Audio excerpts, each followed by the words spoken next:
আসসালামু আলাইকুম। সবাইকে স্বাগতম জানাচ্ছি দৃষ্টিকোণ লার্নিং প্ল্যাটফর্মে। আমাদের পার্টস অফ স্পিচের এটি ৭ নাম্বার ক্লাস। আমরা ৬টি ক্লাস সম্পন্ন করেছি। আজকে আমরা ৭ নাম্বার ক্লাসটি করব। এটি একটি অনেক ছোট একটি ক্লাস হবে এবং কম্প্যাক্ট একটা ক্লাস হবে, যেটা হচ্ছে অ্যাডভার্ব নিয়ে। অ্যাডভার্ব অর্থাৎ ক্রিয়া বিশেষণ। An adverb is a word that gives more information about a verb, an adjective or another adverb. অর্থাৎ অ্যাডভার্ব হলো এমন একটি শব্দ যেটা হচ্ছে ক্রিয়া বিশেষণ বা অন্য একটি অ্যাডভার্বের জন্য অতিরিক্ত একটা তথ্য বা ইনফরমেশন প্রোভাইড করে। It usually tells us how, when, where or to what extent something happens. দেখো অ্যাডভার্বটা আসলে কি তা বোঝার জন্য আমরা একটা উদাহরণ দেখি, যেমন হচ্ছে ভার্ভ। ভার্ভ কি অ্যাকশন অর্থাৎ কাজ করাকে ভার্ভ বোঝায়। যেমন শি সিংস, তাহলে এটার অ্যাডভার্ব কি? অ্যাডভার্ব হলো how the action is done, অর্থাৎ কাজটি কীভাবে সম্পন্ন হলো। শি সিংস বিউটিফুলি, এখানে বিউটিফুলিটা হচ্ছে অ্যাডভার্ব, মানে হচ্ছে তোমার কাজের কী ধরন বা কাজটা কীভাবে হলো সেটা বোঝাতে অ্যাডভার্ব ব্যবহৃত হয়। দেখো আমরা কয়েক প্রকার অ্যাডভার্ব নিয়ে আলোচনা করি। দেখো যেমন হচ্ছে adverb of manner, tells how something happens, অর্থাৎ কীভাবে সম্পন্ন হয়েছে কাজটি।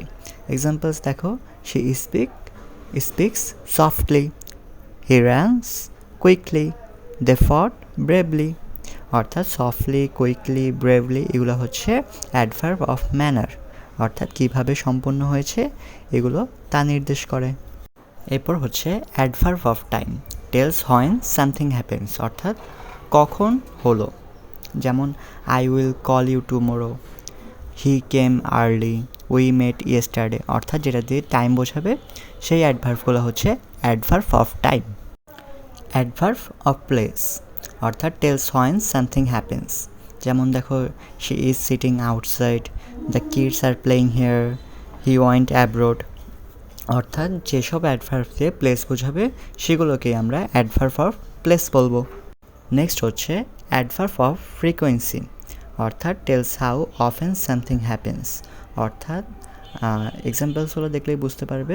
I always brush my teeth, he sometimes goes to the gym, we never skip classes. অর্থাৎ এটা কীভাবে সম্পূর্ণ হচ্ছে দেখো, মানে কয়দিন পরপর, যেমন অলওয়েজ হচ্ছে সর্বদা, সামটাইমস হচ্ছে কিছু কিছু সময়, নেভার মানে হচ্ছে কখনোই না।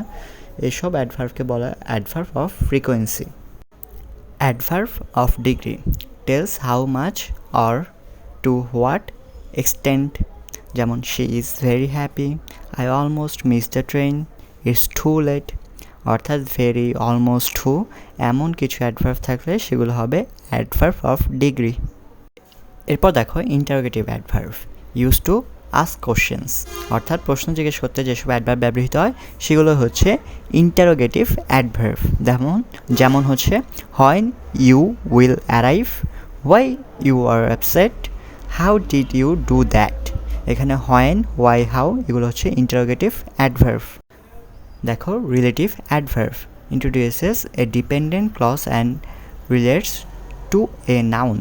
অর্থাৎ এক্সাম্পলগুলো দেখো, that's the house where I born, do you remember the time when we meet, I don't know the reason why he left. এখানে দেখো হোয়ার, হোয়েন, ওয়াই এগুলো কিন্তু ইন্টারোগেটিভ অ্যাডভার্বেও পড়েছি, আবার এখানেও। কিন্তু পার্থক্যটা কি, এগুলো দ্বারা কিন্তু কোশ্চেন করেনি, এগুলো দ্বারা দুইটা বাক্যকে যুক্ত করা হয়েছে। এমন কিছু যদি অ্যাডভার্ব ব্যবহৃত হয় যেগুলো দ্বারা বাক্য যুক্ত থাকে তাদেরকে আমরা বলি রিলেটিভ অ্যাডভার্ব। তাহলে আজকে এই পর্যন্তই ছিল। আজকের ক্লাসটি অনেক ছোট এবং একটি কম্প্যাক্ট ক্লাস ছিল, এবং অ্যাডভার্ব নিয়ে এইটুকু পড়লেই ইনশাল্লাহ হয়ে যাবে।